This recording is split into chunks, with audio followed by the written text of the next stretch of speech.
დღესდღეობით საქართველოდან, კერძოდ კი იმერეთიდან, ბევრი ადამიანი მიდის საზღვარგარეთ. ძირითადი მიზეზი კი არის უკეთესი პირობებით დასაქმების პერსპექტივა. დაახლოებით დღეში 50-მდე ადამიანი მიდის საზღვარგარეთ, ზემოაღნიშნული პრობლემების გამო. მათი უმეტესობა კი სამწუხაროდ არიან ახალი თაობის წევრები, სტუდენტები, მათ ხშირად უწევთ სასწავლებელი გარემოში შეცვლა და ახალ გამოწვევებთან გამკლავება. ტოვებენ ჩვენი მოქალაქეები ჩვენ ქვეყანას, ჩვენს რეგიონს, იმერეთს. მე-4 ადგილზე ვართ მაცხოვრებელთა რაოდენობით.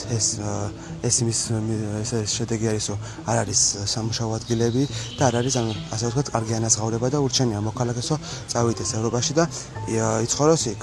ძირითადი მიზეზები ეს არის უმუშევრობა, ფინანსური კრედიტების დავალიანების გასტუმრება, ასევე ზოგი ადამიანი იმიტომ ტოვებს ქვეყანას, რომ დაფასებულად ვერ გრძნობს თავს და სურს კარიერული წინსვლა და ხალხი ხშირად სასწავლებლადაც ტოვებს ქვეყანას, როგორც სტუდენტი, ხშირად შემხვედრია ასეთ შემთხვევა და მეც მაქვს სურვილი სასწავლებლად წასვლის საზღვარგარეთ. ემიგრაცია თანამედროვე პირობებში არის დამღუპველი, რადგანაც ქართველების ადგილს საქართველოში იკავებენ რუსები და დანარჩენი მიგრანტები, რომლებიც რუსების მოკავშირეებია. ისეთი ქალაქები, როგორიცაა ქუთაისი, კი არ უნდა იცლებოდეს ქართველებისგან, არამედ უნდა ივსებოდეს ქართველებით, იმიტომ რომ ეს არის ძველი დედაქალაქი. აქედან დაიწყო ძველად თბილისის გათავისუფლება და არ ეკადრება ქუთაისელებს, რომ მიატოვონ თავიანთი მშობლიური ქალაქი.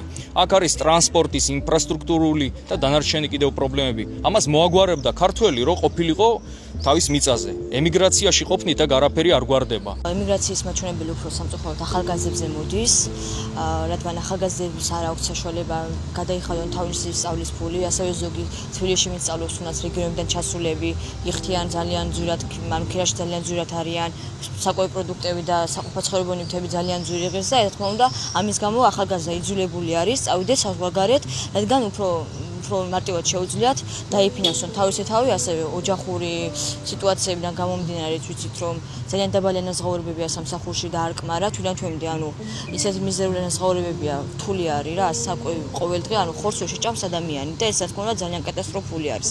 ამის გამო, ანუ იძულებულია ახალგაზრდა წავიდეს საზღვარგარეთ, იმუშაოს და რაღაცნაირად მოახერხოს თავისი ცხოვრების ელემენტარული პირობების დაკმაყოფილება. ემიგრაცია ახლა საქართველოში დიდი პრობლემა არის.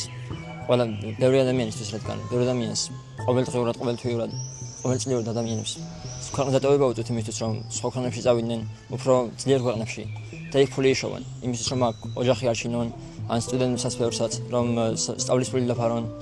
რაც შეეხება სამსახურით წასვლა ემიგრაციაში, ვფიქრობ, საკმაოდ კარგია, ახალგაზრდებისთვის კარგი შესაძლებლობა და გამოცდილება, როგორც კარიერული წინსვლისთვის, ასევე რა თქმა უნდა, ქვეყნის და ქვეყნების სანახავად.